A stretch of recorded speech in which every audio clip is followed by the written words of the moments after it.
About an hour and a half after the polls closed here in New York State, we are tracking local, state, and national races. And, of course, the race for the White House, top of mind and top of the ticket. We're joined now by Neiheisel, political science professor at UB. Jacob, thank you so much for being here. It's my pleasure. Thanks for having me. Those battleground states, very close to, too close to call, really. But you were talking about Iowa and Virginia. Those are really interesting to us tonight. Explain why. Absolutely. So Iowa is a state that Trump won fairly handily in the last couple of elections and was expected to be a runaway for him. It's looking a little tighter now. Now, we don't know where all that vote is coming from just yet, so there's still a lot of unknowns. But that one being a little bit closer than perhaps expected bodes well for Kamala Harris. In his camp, Virginia perhaps taking a bit longer to count is another one of those signs that, maybe he's overperforming some of his expectations. So there's a few canaries in the coal mine perhaps, but we'll have to just sit tight. Florida has already been declared for Donald Trump, and so the expectation was that the rest of the state would perhaps follow suit, but maybe not some of the urban areas. What are we seeing instead now in South Florida, particularly in Dade County, which is where Miami is located? So he seems to be doing a bit better than expected in some of those urban areas. And now we think that, urban areas are not, disconnected state to state. We think that there's some connections there between these areas. And so we do think that there's this urban-rural divide. And if he's outperforming in any urban area, that's actually a really good sign for him. Does it surprise you, too, that South Florida, we're talking about not only people of color, but people of Hispanic descent, particularly Puerto Ricans, Cubans, others who, at least others were saying potentially were affected? I don't know. Do you see that?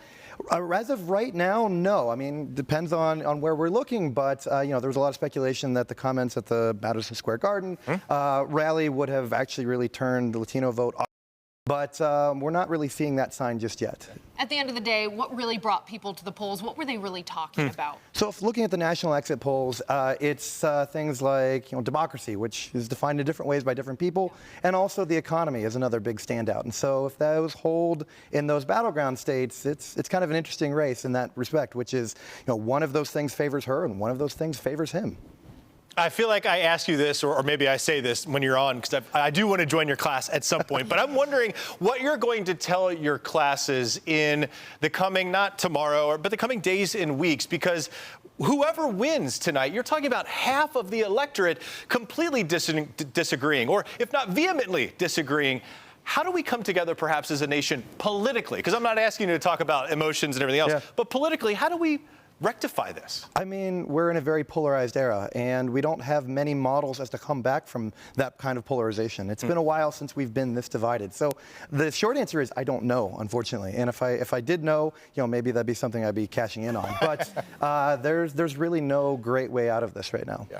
All right, we're going to bring up Legislature Chairwoman April Baskin right now, claiming victory here at the Dem HQ. This will be streaming on our website, WIVB.com. We'll keep a close ear on this. We also have Marley Tuskus down there, who is keeping a close ear on that. But we're staying here with Jacob. Jacob, any of those key battleground states, anything that we can say from any of them at this hour? I really don't think so. If the decision desks out there had a good idea of where the outstanding vote was and could call it, I think they would be doing so, right? There's, of course, incentive to be first to be there to make the call. And the fact that they're holding back suggests that it really could go either way at this time period. It is. There are so many questions left unanswered and so many questions that we would like to ask. But, of course, our time is short here. Jacob, thank you so much for being here. We really appreciate it. Always a tremendous insight there.